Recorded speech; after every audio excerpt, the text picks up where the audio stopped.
sometimes as people, you kind of try to figure out, how did you get here? How did you become the person that you are today? Sometimes I get emotional about it and sometimes I don't. Let's do it. And for me personally, it messed me up so bad. And I'll never forget this. It was I was talking with one of my friends, and he's practically a brother to me.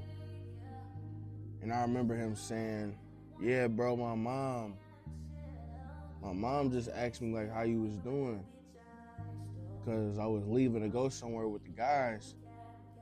And she said, damn, like, where Trayvon at?" And he had told her that I just really ain't been in a good headspace lately. And then he was like, she said that she was gonna pray for you. And that hit me so hard because I had never been that low in my life. And I've lost people that I've loved dearly. And I was low, but I was never as low as this. And I think for me, my first relationship was a sign that even if I put everything into it, even if I sat there and I gave my all, that wasn't enough to keep that person around. And that made me look at every other relationship differently, because genuinely I'm saying here like, yo, I done did this.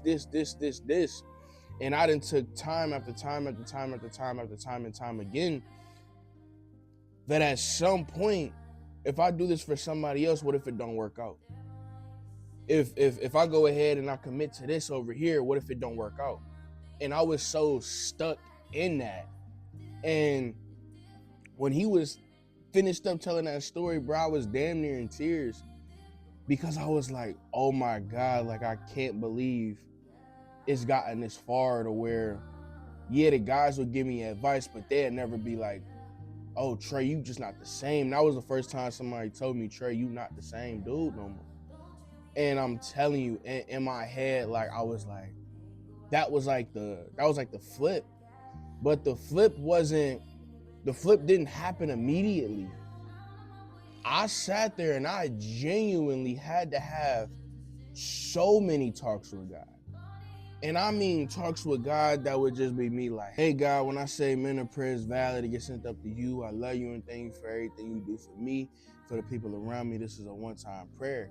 Then it would go into me just venting to God. People always ask me like, Trey, how do you pray? Like, that's how I pray. That's how I start off every one of my prayers. It don't matter if I'm praying for myself. It don't matter if I'm praying for my parents, my girl, my friends, bro, it don't matter. I started off every time just like that. And for me, I was telling God, listen, please keep my heart as pure as it was before I met her. Because I knew eventually I would find the one.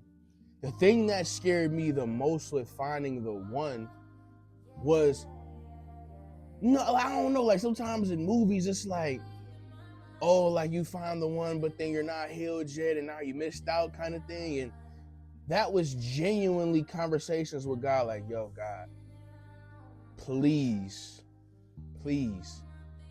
heal my heart, so that way I don't break nobody because I wasn't healed. Because that was probably what was wrong with my first relationship. Just wasn't healed on her side, hurt me along the way, and now I live with the hurt. So I never wanted anybody to feel that from me. So I was just like, God, please heal my heart, heal my mind, heal my soul. And it was a lot of crying. It was a lot of coming to realization that what you thought would last forever isn't going to. Now, how do you live from that? Because I was feeling every emotion, and that was another thing that was a good thing that I did, was I faced everything. man, if I was sad, I was sad. If I was angry, I was angry.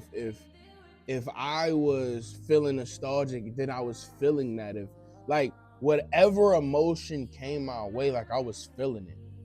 And a lot of times in people's situations, they don't really do that for real. They sit there and they like, I'ma just thug it out. Like I ain't gonna feel nothing. I'ma just keep on going, this, that, and the third. No. You have to face what you're going through head on. Because if not, then those same feelings will just resurface on the back end. You'll feel like, oh, I'm feeling great. Then out of nowhere, this feeling comes up, and now you don't know how to deal with it because you never let yourself deal with it. And I'm telling you, like, talking with God as much as I was like, it, because I think people be feeling like, yo, I pray to God today, my life gonna change tomorrow. And it's not necessarily that. It's just having the conversation. It's venting to somebody. Like, you can vent to your friends, you can vent to your mom, you can vent to your therapist, you can vent. For me, venting to God allowed me to be like, when it's all said and done, I could breathe. I feel my life changing. And I thank God so much because I was probably the worst version of myself. I was bitter. I was angry. I was sad. I was everything you don't want to be. And somehow, some way, God gave me everything to figure it out. And that's also the other thing too. 99% of the time, I really want to say 100% of the time, everything that you need is already within you. You just have to believe it's in you. You have to believe that God gave you everything you needed to survive. You just haven't been listening. You just been scared to use it. I say all of this because I was at nothing. I felt like I had nothing. I felt depressed. I felt anxiety. I felt sad. But I'm living proof that you can get through whatever you're going through. I love y'all.